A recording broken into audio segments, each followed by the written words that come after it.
Southeastern Dane County in south-central Wisconsin, southwestern Jefferson County in southeastern Wisconsin, until 1:45 p.m.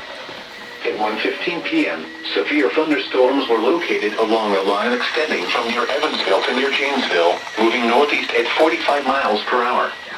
Hazard, 60 miles per hour wind gusts. Source, radar indicated.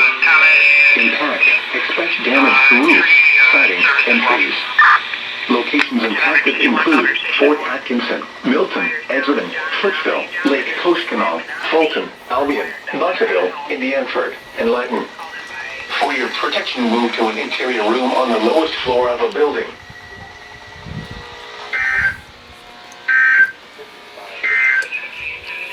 The severe thunderstorm warning for eastern Winnebago County is canceled.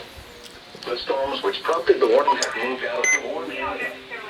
Therefore, the warning has been canceled. The National Weather Service in Milwaukee, Sullivan has issued severe